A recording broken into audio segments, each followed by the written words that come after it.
नमस्कार, बिहार संवाददाता देख रहे हैं और मैं हूं आशुतोष उपाध्याय। देखिए, शरद पवार को हटाकर अब अजीत पवार जो हैं वो खुद एनसीपी के नए अध्यक्ष के तौर पर बन गए हैं। अब ऐसे में इसके एक दिन बाद गुरुवार को शरद पवार दिल्ली रवाना हो गए हैं। अब वो यहां पर एनसीपी की एग्जीक्यूटिव कमेटी की मीटिंग में शामिल होंगे।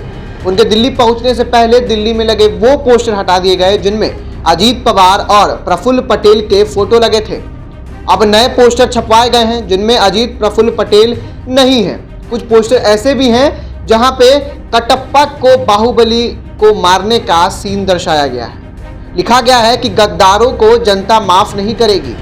वहीं इस बीच अजीत पवार से गठबंधन के बाद विधायकों में असंतोष की खबरों पर एकनाथ शिंदे ने कहा है कि पार्टी में सब ठीक है, मैं इस्तीफा नहीं दे रहा हूं। दरअसल शिवसेना यानी कि उद्धव ठाकरे गुट की जो है वो नेता संजय राउत ने कहा है कि महाराष्ट्र का मुख्यमंत्री कुछ दिनों में बदल दिया जाएगा। तो वहीं भाजपा ने भी जवाब दिया और कहा कि शिंदे ही मुख्यमंत्री रहेंगे। यानी कि उधर अजीत पवार ने राष्ट्रीय अध्यक्ष बनने के बाद अपने समर्थकों के साथ यानी 32 विधायकों को ताज होटल भेज दिया है। बताया जा रहा है कि टूट फूट की आशंका के चलते यह कदम उठाया गया है।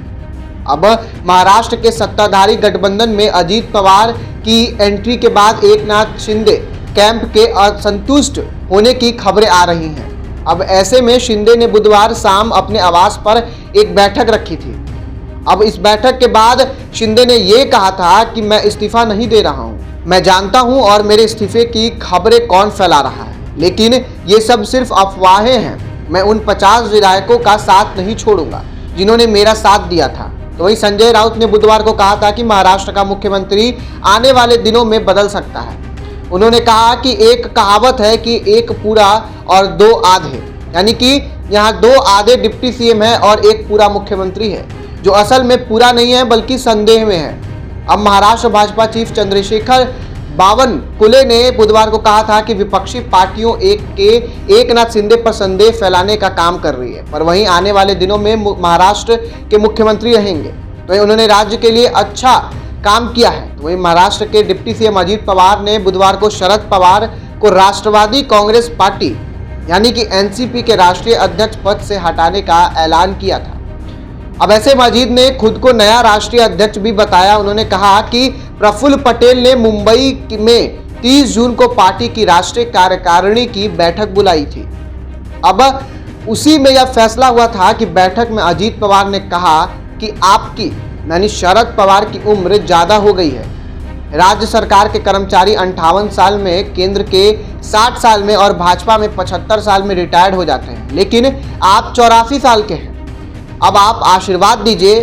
और शरद पवार ने बुधवार को YB यानी कि चौहान सेंटर में मीटिंग बुलाई थी। अब ऐसे में यहाँ शरद पवार ने कहा जो शिवसेना के साथ हुआ वही एनसीपी के साथ हुआ है। समझने योग्य बात है किस प्रकार से अजीत पवार के मन में कुछ था और मुझसे बात करनी चाहिए थी, यानी कि अजीत पवार के मन में कुछ था तो मुझसे बात करनी चाहिए थी। अब ऐसे में सहमति नहीं हो तो बातचीत से हल निकालनी चाहिए। अजीत की बात सुनकर अफसोस हुआ। गलती सुधारना हमारा काम है। आपने गलती की है तो सजा भुगतने के लिए तैयार रहें। फिलहाल आपकी क्या राय इस विषय को लेकर कमेंट बॉक्स में जरूर बताइएगा। चैनल पर नए हैं तो चैनल को सब्सक्राइब अवश्य कर ले। फेसबुक पेज लाइक करना ना भूलें। धन्यवाद।